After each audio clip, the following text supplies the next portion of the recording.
Skulltown is a fraction of the first map released for the free-to-play battle royale shooter Apex Legends. Fraction because it's literally just one section of the greater map. First map because there are three, I think, maps now. Free-to-play because it's, well, free. And battle royale because... listen, if you don't know what a battle royale game is, then I really don't know how to help you at this point. You know, Fortnite, it's like Fortnite, but also you don't dance. Skulltown is a fraction of the first map released for the free-to-play battle royale shooter Apex Legends. And it's notorious for being a hot drop. When Kings Canyon, which is the larger map, is in the rotation, you won't even find Skulltown on the map anymore. It was such a central part of the battles within the game that upon reworking the map, they nuked it. Like, literally, it's a crater now. All that's left is the aforementioned skull that the town is named after. The whole of some dinosauric creature, which I'm sure is explained by the lore, but we're not J.R.R. Martin or whatever, so we don't really give a damn about the lore, do we? The recent event for Apex Legends was called Legacy, and it brought back the old Skulltown. Non-nuked, full of skull, and ready to be looted. My friends and I would chant with each drop, Skulltown, Skulltown, Skulltown. And we would launch headfirst into the madness without the instinct or the hands to carry us out the other side. And you know, we were fine with every moment of our failure. Because Skulltown is just... it's just Skulltown. For a long time, I had been working on a script for a video about Apex Legends.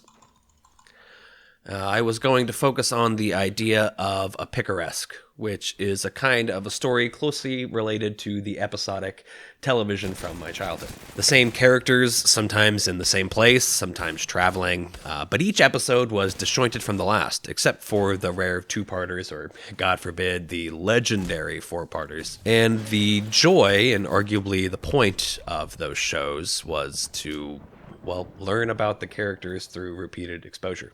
Their inner character, their personality, would be revealed through them tackling various different situations.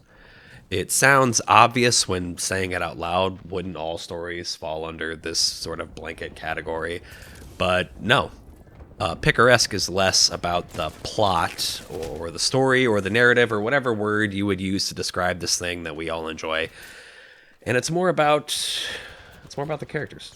My argument initially was that Apex Legends was a picaresque, in a very pure, but also in a very meta form. You learn about the map through repeatedly dropping all over it.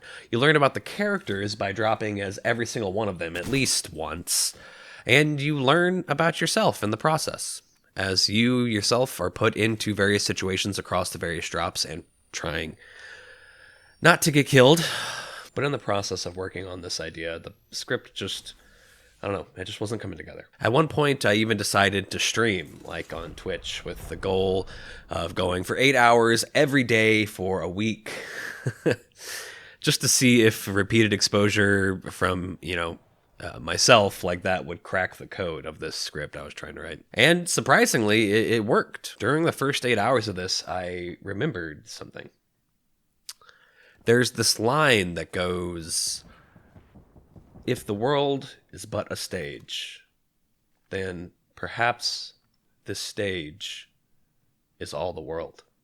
What that's trying to say, it's trying to say a few things, but what I chose to take from that line is that if you take something large like the world or this game and zoom in to just one stage, one area, and observe it, in that image, you would find something universal, something representative of the world as a whole. So, of course, when Kings Canyon came back for the Legacy event and Skulltown was resurrected, in the middle of one of our many chants of Skulltown, Skulltown, Skulltown, I realized what I must do.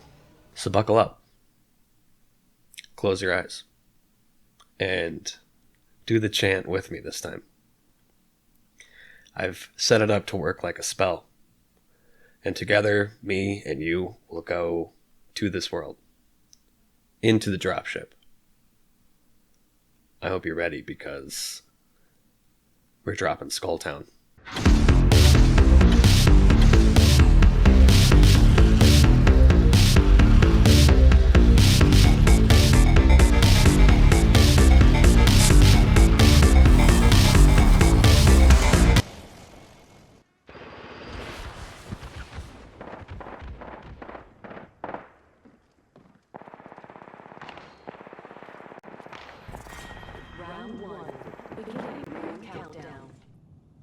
The first thing you need to know about Skulltown is that without people, it's actually quite beautiful.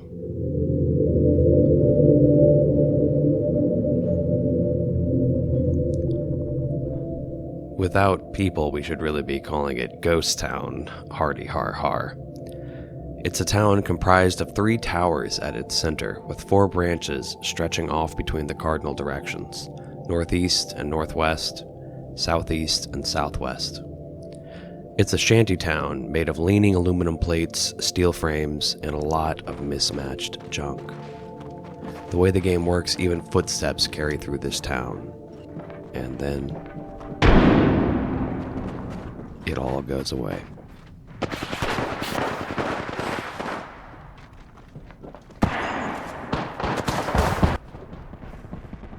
Before we jump into that, though, let's cut away to just outside of Skulltown.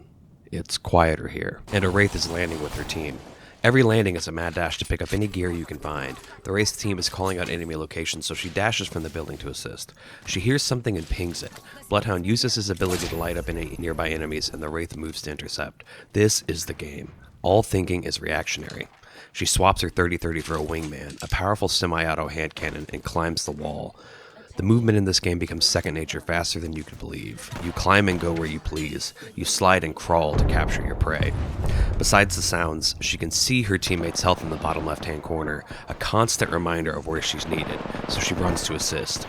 It's here she meets her first enemy and fires off some rounds. It's a Caustic. He lays down poison gas traps that obscure vision and deal damage over time.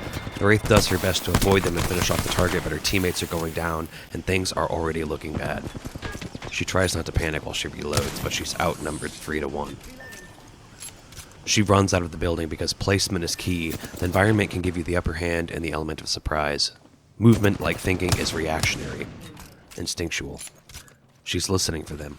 All 3 pairs of footsteps fill her ears and she knows she's dead. She's already been killed. She's failed. And Octane sprints towards her with his special ability speed, and she's trying to position herself for survival. 2 shots with the wingman is all it takes, and he's down. It felt too easy. But she can't finish the kill. She hears another approaching and needs to cut him off before it's too late. The Caustic. 2 more shots and he's down now. The odds are tipping in her favor. There's no way for the remaining enemy to pick up her teammate without leaving herself open for attack, so while she uses her jetpack up onto the high ground, the Wraith takes pot shots.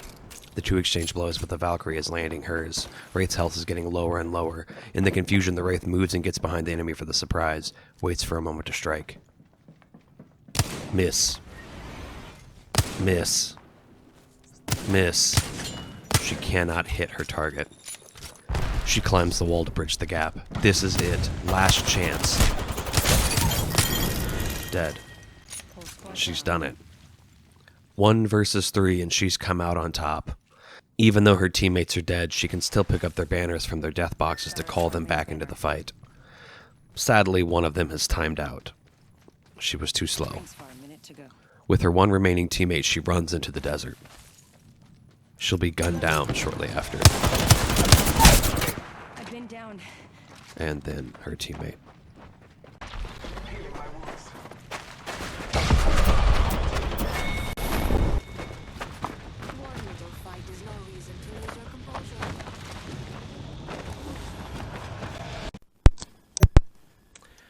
That was a lot, wasn't it? It's hard enough to understand what's going on in this game like any other time, like even while you're playing it. It's just pure chaos. Especially, it must be, Even more difficult if you don't know what a Valkyrie is, or a Wraith, or any of the other legends, or even the guns. But I don't believe you need all that. As long as you know what a shooter is, I'm sure that you can kind of grasp it. I mean, like, if I wanted to show you this puzzle that I made, I wouldn't, sit here and describe how each piece went together. I would just show you the puzzle.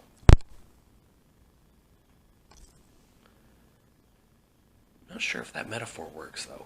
But even regardless, the game is updated every month, every week. Guns are added, guns are changed, heroes are changed, abilities are changed, things are made for balance, other things are just quality of life things. But the game changes, so even if I explained it right now to you in full detail, next week it might be different. Like I said, they nuked Skulltown. It's only back for this event. So I think the best thing to do is to just continue on with the demonstration and hope that you stick with me. Let's go.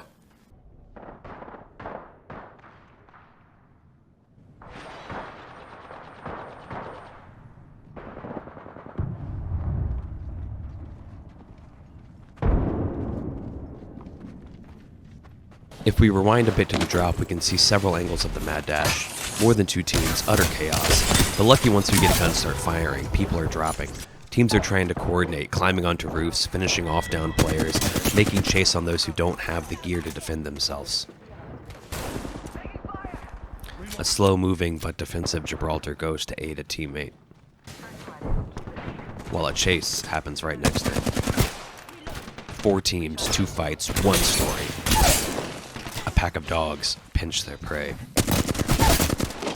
An execution. Make it 2.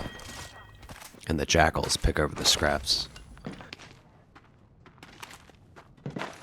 These lulls in the violence stretch time but never last as long as they feel.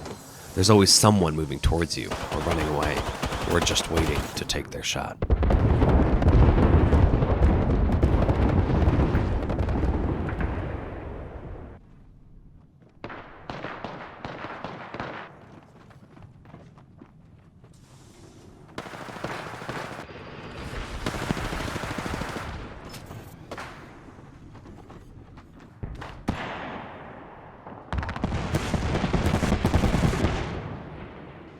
The 4 corners of Skulltown are alive, and to the northwest, a Bangalore with only a weak shotgun from the hot drop. 1 pops a target. Unluckily, the target threw the 1 grenade that sticks to player characters and downs the Bangalore as well. One of her teammates finishes the job while the other teammate goes down and gets finished themselves. You see, as long as you have a teammate standing, when you drop to 0 HP, you don't die automatically. You drop into a prone state and can crawl around and defend yourself with only a meager shield. If someone does some more damage to you, you're dead, and can only be revived at a respawn beacon. But if you crawl to a safe spot, a teammate can pick you up and get you back into the fight. This leads to some tense moments like this one, where the Bangalore has crawled into a building and is waiting for a teammate, but there's an enemy team around, waiting to finish the job.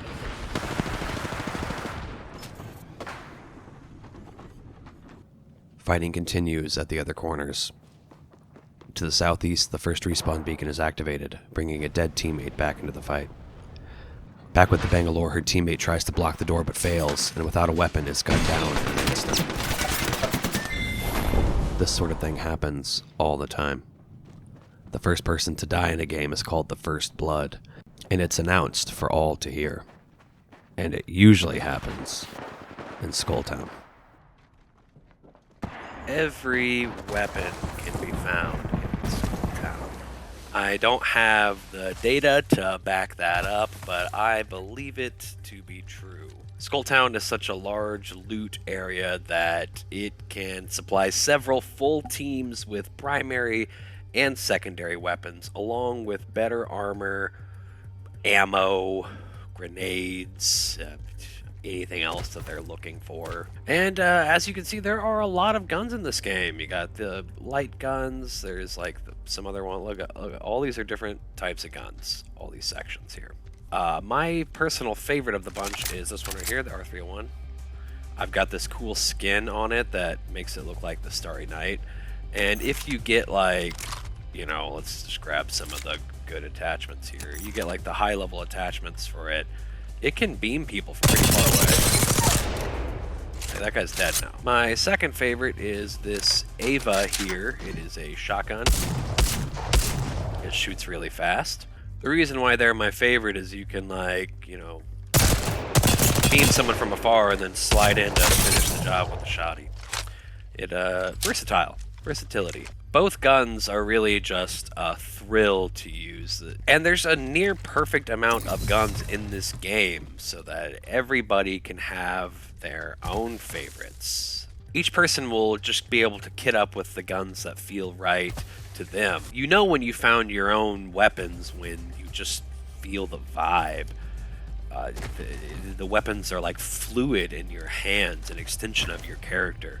It's like one of those cheesy moments in a samurai movie when you know, they're trying to train the new person how to use the katana or something, and they're like, "Oh, it's an extension of yourself." Except they say it a lot cooler than that.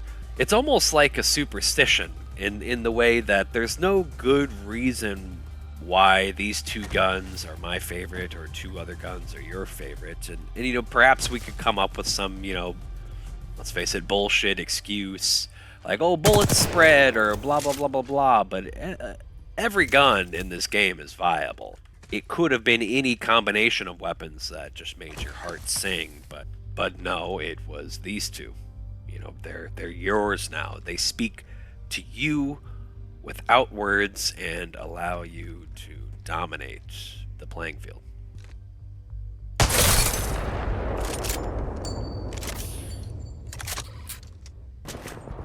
Lifeline, a healer character, takes out a spy drone from another legend called Crypto. Someone crawls through the streets. A Revenant disables a Wraith's abilities. Two teams spam grenades through a Bangalore smokescreen, hoping to get a lucky down or even a miracle kill. The grenades are plentiful. The Gibraltar from earlier tracks an enemy and breaches the door with a powerful shotgun. A team running from danger smacks face first into another team also running from danger. A third party chases the first team, spams abilities from a distance while the Lifeline fires on a down player. Not even the rooftops are free at fighting. The Revenant fires on the out-of-position Wraith and cracks her shields. The fight in the streets grows as another party jumps in. People are going down left and right. Grenades go off and blow the door off its hinges while the Gibraltar corners his prey, a desperate caustic. There are people shooting from every door, window, and alleyway. It's hard to know who to focus on, or if you should just run before getting shot down. Your team is either scattered or a cohesive unit, and often you don't get to decide which. Apex Legends runs almost entirely on what is known as game sense, or what I've been calling this whole time, instinct. A quick trigger finger with a leading barrel gets the kill. A well-hidden healer is gunned down. A cornered caustic gets what's coming to him, and Gibraltar calls it out for you. Whole squad dropped. The characters in this game, like you after you've been playing for a while, feel the energy of the map, of the guns, of the other players, of the fights. Little pockets of designed areas filled with teams ready to use them like a playground, weeding out the unlucky, the slow, and the unprepared. Funneling the winning teams towards one another when the buzzer sounds and the circle, the defining feature of all battle royales, begins to close in. Our winners from Skulltown rush towards the end.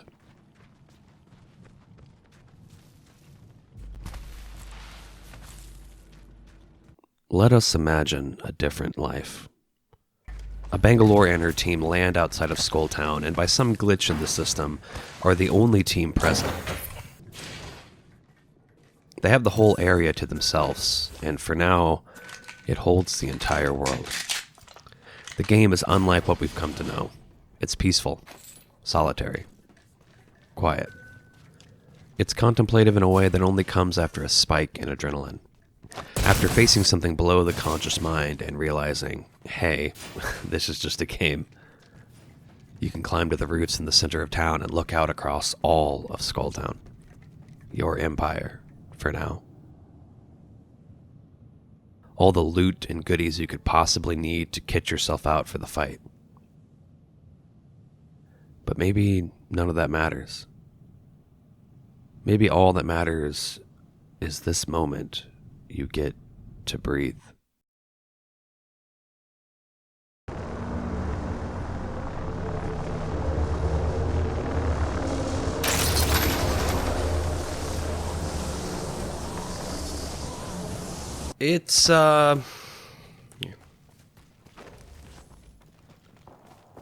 It's hard to describe the wall without being poetic. In the simplest of terms, it is a piece of game code that makes a glowing wall that closes in on one certain point on the map. That point changes between each game, and it closes over the course of the entire game. Doing so, it splits the game into rounds. There's a countdown, a siren, then the wall closes. This is telegraphed and announced, nothing hidden or tricky about it. As the wall is introduced, if you happen to be caught on the other side of it, the red side, or as I like to call it, the wasteland, you take gradual damage that increments more and more with each passing round. The first round, it's so little damage that plenty of firefights take place outside the wall. The game even has little heat shields that you can drop and protect yourself from the dangers of the wall for a short time. Long enough to heal, armor swap, or just vibe, I guess. The last round, after most of the map is wasteland and all remaining teams are pushed into a tight space, the wall closes in on itself for one final time to cover the entire map in red, killing everyone. It's do or die at that point. Some games honestly never make it that far, though. I've seen games end in round 2 thanks to Skulltown, but even then I'm using some poetic language, aren't I? It's easy to look at such an object in such a game and feel something about it. Or at least feel that it represents something. Again, using plain terms and trying to avoid the poetry, it's a personification of the inevitable. And it presents a real enough danger that it acts as an opposing force to you, just as an enemy player might. If you fighting a player is man versus man, then running from the wall is man versus nature. When you're trapped between that closing wall and a character with a gun, most of the time you run towards the character with the gun. It's honestly a really special thing that happens because the map of Kings Canyon, which again is just the first map in the free-to-play Battle Royale game Apex Legends, is made up of many sections, each with their own name, like Skulltown, and each with their own playground. It's a lot easier to think of Kings Canyon as a group of multiplayer maps, one of which is Skulltown. Each of these maps is connected by geography meant to pull you towards the next one. The hills and slopes and paths add to this feel of instinct, of game sense. Sometimes you just Hail Mary jump down a hill and go into whichever map happens to be in your way. I mean, who gives a damn at that point? Especially if the wall is closing in and you're running and you feel like a goddamn animal being chased by a hunter.